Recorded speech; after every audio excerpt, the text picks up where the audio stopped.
When I first saw Marvel's Midnight Suns, I wasn't sure if it was going to be the game for me, but now after having played more than 25 hours, I can say that I'm pleasantly surprised by how much depth there is in combat and customization, character development, and narrative twists that I didn't see coming. It is definitely not your typical Marvel game, but it still has the charm, amazing visuals, and production value you come to expect. So in this video I want to go over everything you need to know, from the easy to learn but hard to master combat to the cool social activities you can do with the different heroes, and of course some of the awesome outfits you can unlock. Thanks to 2K for sponsoring this video. Totally check the game out via the link in the description. A like would really help us out, and let's go. Marvel Midnight Suns is a tactical RPG where you control various Marvel heroes and battle supervillain Society Hydra, who have resurrected the Demon Queen Lilith for their own evil plans, which of course doesn't mean anything good. You are playing as a child of Lilith called the Hunter, who wakes up from a century of slumber thanks to the Midnight Suns. They need your help to stop your mother as she wants to revive her evil master to fulfill an old prophecy. You are able to customize your fully voiced character as you wish, with many customization options at the start, which you can change later as well. And then as the Hunter you will meet well-known heroes like Doctor Strange, Iron Man and Spider-Man, but also unfamiliar ones like Nico from the Runaways and Robbie Reyes aka Ghost Rider. This is just a small selection though, and they also have many customization options like various outfits, including amazing suits with unlockable color schemes, like the white gold one for Spider-Man, which is totally my favorite. You will have to lead these heroes against Lilith's forces by controlling them in the tactical battle system, but there are two other core elements that I didn't expect at first. There are namely a couple of important things you can do to prepare for your next battle. In between missions, you will spend time at the home and headquarters of the Midnight Suns called the Abbey. This area is huge and you are free to explore the many different areas. There are mysteries to solve, which can give you unique rewards, and you can also choose to spend time with the different heroes. More on that a little later in the video. The first thing you want to do during the day is visit the Forge. In this room, Doctor Strange and Tony Stark can help you craft useful combat items and let you unlock new abilities for your character and the other Marvel heroes. You can open gamma coils, which you'll earn during missions, that give you random ability cards, and can then choose which one you would like to add to your deck. Doctor Strange studies artifacts and does research to unlock new upgrades for the base, like an item crafting station, an armory for new suits, or even training dummies that add new moves for your characters. Speaking of training dummies, the next area to visit is the Yard, where each day you can spar with a hero to improve your friendship and gain combat bonuses, but this can also upgrade their abilities. If you get a duplicate of an ability card, you can also combine these here to add extra effects and even increase their damage. The third and final important thing to check is the central workstation, which you'll find in the war room of the base. Here you can decrypt intel caches, which you'll also get on missions, and with this received intel you can send heroes on so-called hero operations. If successful, they can learn some powerful abilities. Midnight Suns has an in-game day system, so good to keep in mind that the character you send away will not be available for a regular mission during that day. Make sure to add all the new abilities to the decks of each character, and then it's time to pick a mission at the mirror table you'll also find in the war room. You've got general missions like going on a supply run where you need to stop a truck or defeat a group of enemies to gather resources, and these can vary in difficulty. The harder the mission, the more quality materials you get. And next to that are of course the main story missions, which you can just focus on if you want, but they will get more challenging over time, so be careful. Each has a different set of requirements and rewards. You are allowed to take 3 characters on a mission. The Hunter always joins the story missions, but for the optional general missions you are free to leave your own character behind and go for a full team of your favorite Marvel heroes. After selecting 3 characters, you might get a cutscene depending on the mission, with some really cool ones for the main story quests, and then you will eventually have to fight enemies via the turn-based system. You are limited to 3 card plays each turn, and there are 3 different types to choose from: attack, skill and heroic. Attack cards are mostly focused on dealing damage. Select them to target an enemy, but also look at the different effects on the card.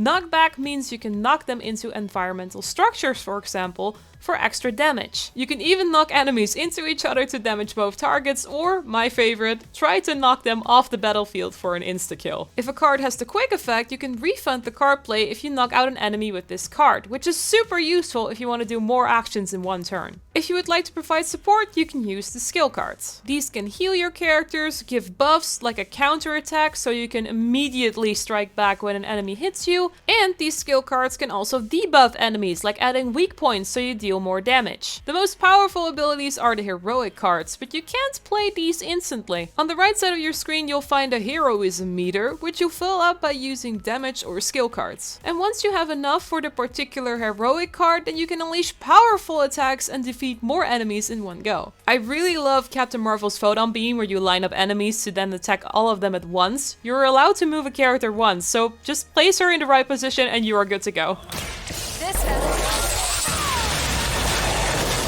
Also, if you don't like a card or can't use them, you may redraw one twice per turn, so you can take advantage of all your 3 card plays before your turn ends. Next to your cards, you can also use the environment to your advantage, like dumpsters, a pack of newspapers, or even a huge crate hanging above enemies. This will cost heroism, but does not require card play, so you can use them as many times as you want as long as you meet the requirements. But these are just the basics. The Midnight Suns combat system shines because it requires you to predict the enemy's attacks and learn the characters on your team. Like, some heroes excel in different situations than others. Iron Man can, for example, use the redraw function to get stronger attacks, while Spider-Man can chain with another enemy if the first one gets knocked out. We'll go more in depth on the best characters and how to upgrade them in a future video, so make sure you are subscribed to not miss our future Midnight Suns content. The challenging boss fights are totally one of my favorite parts of the game, not only because of the epic cutscenes that play beforehand, but also because they require unique tactics to be successful. These bosses namely all have different powers, like Venom, who is able to hold your characters in place if it's attacked with a melee strike, or use its symbiote skin to heal the next round if no one in your team did any damage. So a different tactic is required here than, for example, versus Sabretooth, who can throw your characters around like a ragdoll and is also able to attack during your turn. If you successfully completed the mission, then you return to the Abbey to relax and spend time with the other characters. If you played RPGs like Fire Emblem or Persona, you'll recognize the friendship system right away. By choosing the right dialogue option when talking to them, giving compliments, and training together in the yard, you are able to develop relationships with each hero, which will then also unlock additional abilities for these characters, like a passive bonus for Blade, where he has the chance to add the bleed status to an enemy when attacking. You can also choose to hang out with heroes who have a little heart bubble above their head. It's up to you to choose the activity that will fit the character, because if it doesn't, you might even risk losing a friendship.